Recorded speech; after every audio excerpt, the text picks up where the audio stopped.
Good morning, busy bees. This is Heather Kate with Honeybee Buzz and Heather Marks with Heather Marks Consulting. We're here today to talk about transitioning. And Heather has a beautiful coaching company that she's going to tell you a little bit about, and also about her transition from being a corporate person and using strengths to transition into a different type of business role.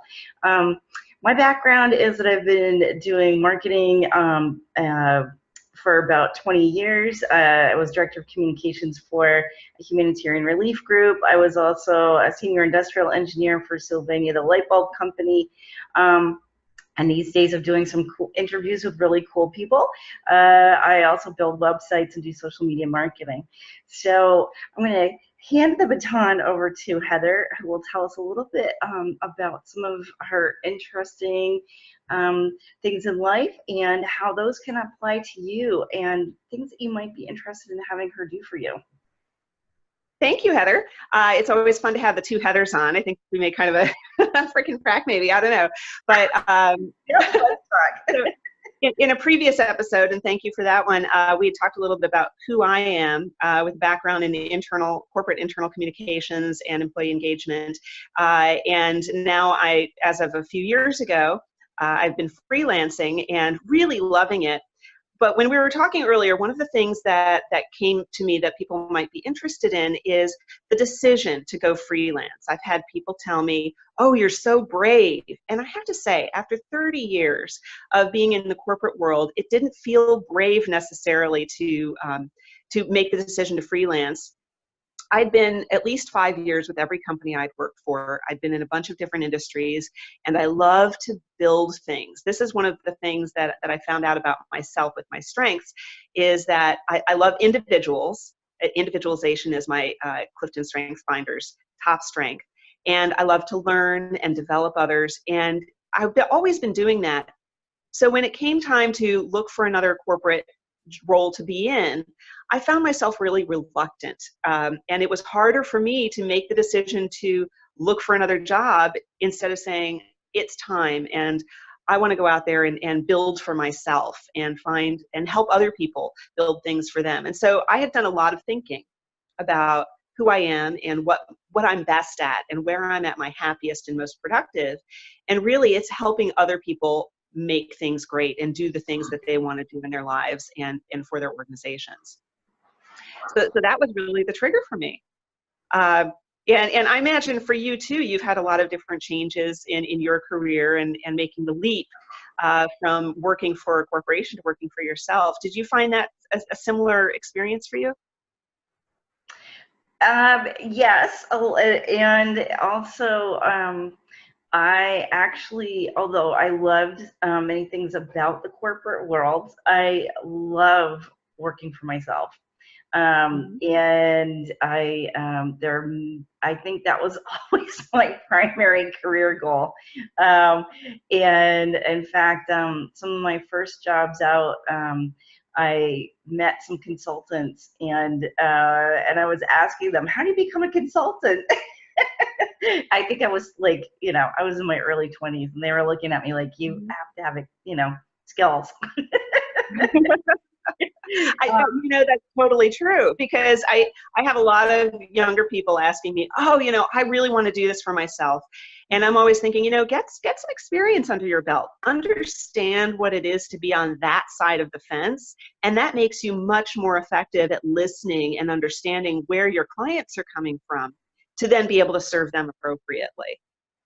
I absolutely agree. And yet at the same time, I think if there is something that you're great at and you really enjoy doing it and people want to pay you to do it, it doesn't matter what else you do. Just hit it, step on the gas and go. And I think our unofficial school motto, done is good, is a really good one for, particularly women that are really good at doing a superb job at things. So if we're really good at doing that, sometimes we try to do that with everything, and sometimes you just have to plow through, and it's messy, and just do it. And I when you left the corporate world and you started your own consultancy, did you find that everything went as you thought it would, or was there a little You know, it's funny you asked that.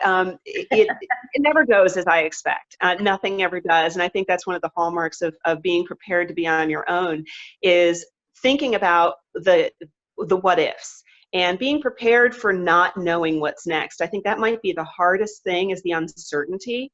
And planning for that and saying, okay, I know it's going to be uncertain. It could take me 6 months to get a paying client or more. And do I have the savings for that? Do I, or, can I handle, do I have some backup and some resources to support me? Can I handle the uncertainty? Is that something I'm willing to put up with? And then also not letting that spill over into the conversations with potential clients. People can smell desperation. And what you want to be doing is you want to be desperate to help them, not desperate to get a paycheck. And so for me, when I was going through the process of thinking about what am I best at, what fills my bucket, all of these terms that we use, and what makes me happiest, and what seems to get the best reaction from other people, I had gone through that process for a couple of years, and I knew my stuff, and I felt like I can do this. And it didn't need to be the perfect time. It's never the perfect time. It's never the perfect time it's never the perfect time to change jobs or to take a vacation, for some of you who are already in the workaholic mindset.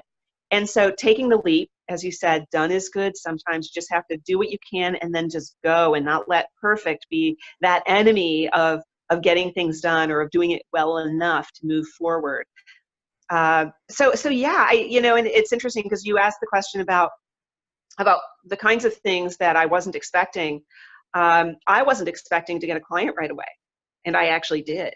So oddly enough, I had a friend of mine who had been laid off. We'd both been laid off, and we had been meeting regularly. And she said, I went ahead and got myself a website. I created a little website in case I have to do consulting. She was really passionate about going back into the corporate world and getting a regular job. She liked that consistency. And I sort of stopped and I said, well, why haven't I done that yet? And so I went off that day. Within 24 hours, I had thought through, what are my 3 things I really want to say about myself? And I used a website template that helped me think that through. And I threw it up there and I said, let's give it a try and let's get some feedback from people and see what they think. So instead of putting it on LinkedIn, which I would normally, because that's really where I keep my business profile, and then I keep my personal stuff on Facebook, I put it out on Facebook and I just said, hey folks, a lot of people have been asking, what am I doing? When am I going to get a job?